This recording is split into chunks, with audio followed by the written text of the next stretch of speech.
সম্পন্ন হয়েছে 2024-25 সেশনের এমবিবিএস ভর্তি পরীক্ষা। শুক্রবার সকাল 10টায় সারা দেশে একযোগে শুরু হয়ে 11টায় পরীক্ষা শেষ হয়। ঢাকা রেসিডেন্সিয়াল মডেল কলেজ কেন্দ্র পরিদর্শন শেষে স্বাস্থ্য উপদেষ্টা নূরজাহান বেগম জানান, সুষ্ঠুভাবে সম্পন্ন হচ্ছে ভর্তি পরীক্ষা। আসলে আমাদের কিন্তু এই সতর্কতা কিন্তু বেশ নিজেদের মধ্য থেকে নানানভাবে এটা নেওয়া হয়েছে। ওনারা আমার পাশেই আছেন, তারা একেবারে চেষ্টা করেছেন কিভাবে এগুলো নিয়ে কোথাও কোনোভাবে কোনো কিছু যেন প্রকাশ না হয়, কাজে সর্বোচ্চ সতর্কতা তারা নিয়েছেন। যেটা আপনার গতকাল পত্রিকায় দেখেছেন, এটা একটা বানোয়ার জিনিস সে বলেছে, কিন্তু এটা তো সত্য না, সেটা ধরাও পড়েছে। দেশের মেডিকেল শিক্ষার মান বাড়ানোর উপর গুরুত্বারোপ করার পাশাপাশি এ নিয়ে সরকারের পরিকল্পনার কথা জানান তিনি। 67টা বেসরকারি মেডিকেল কলেজ আছে, সরকারের আসে 37টা। আসলে কি এগুলো দরকার আছে? যদি আমরা কোয়ালিটি ঠিক রাখতে না পারি, আমি যদি প্রফেসর দিতে না পারি, আমি যদি ভালো শিক্ষক না পাই, তাহলে আমার ভালো ডাক্তার কোত্থেকে তৈরি হবে?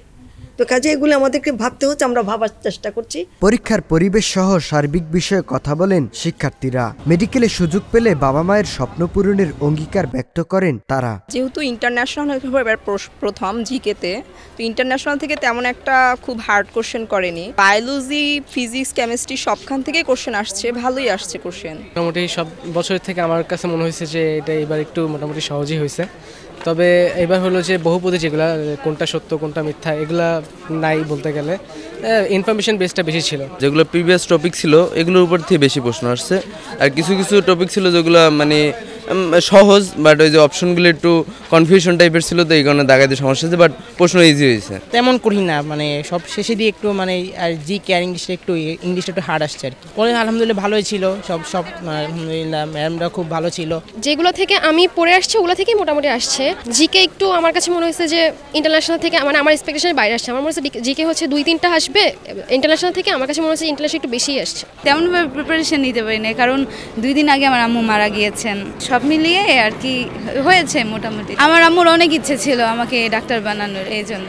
এর আগের বছর একটু হার্ড ছিল, এটা সবার মুখে শুনেছি, ইভেন আমিও বুঝেছি, বাট এইবার হচ্ছে কি অতটা হার্ড হয় নাই, এভারেজ ছিল। সন্তানের ভালো ফলাফলের বিষয়ে আশাবাদী অভিভাবকরা। ডাক্তার বানাতে জনগণের সেবা করবে, আমাদের জন্য অনেক উপকার হবে। ডাক্তারিটা একটু আমাদের ইয়াতে নাই, সবাই চাচ্ছে যে একটু ডাক্তার হোক। অনেক ভালো উৎসবমুখর পরিবেশ, সবাই আসছে পরীক্ষা দিতে। চল আমার ভাস্তিও আসছে, আমার ভাস্তির জন্য আমি দোয়া করবো অবশ্যই, যেন সফলতার সাথে এই ভর্তি পরীক্ষা উত্তীর্ণ হয় আর কি। আমি গাইবান্ধা থেকে আসছি, আমার সঙ্গে আসছে আমার মেয়ে। প্রস্তুতি ইনশাল্লাহ ভালো, বাকিটা আল্লাহ ভরসা। প্রস্তুতি তো ভালোই, ছেলে প্রথম থেকে ফার্স্ট বয়, এখন এটা বাইকের উপর নির্ভর করতে হবে। আমাদের ক্যান্ডিডেট মোটামুটি আলহামদুলিল্লাহ অনেক ভালো, আশা করি ভালো রেজাল্টটাই করবে, আমরা ওনাদেরকে সেটা প্রত্যাশা করি। আমার মেয়ের কাছ থেকে যতটুকু আমি সাড়া পেয়েছি, ইনশাআল্লাহ আল্লাহ আমার সহায় হবে, আমার মেয়ের যেন এমবিবিএস হয়ে দেশের সেবা করতে পারে বাংলাদেশে, এই আমাদের প্রত্যাশা। এবছর এমবিবিএস এ ভর্তির জন্য আবেদন করেছেন 1,35,261 জন পরীক্ষার্থী। প্রতি আসনের বিপরীতে লড়েছেন 25 জন শিক্ষার্থী। সাখাওয়াত হোসাইন, মেডিভয়েস, ঢাকা।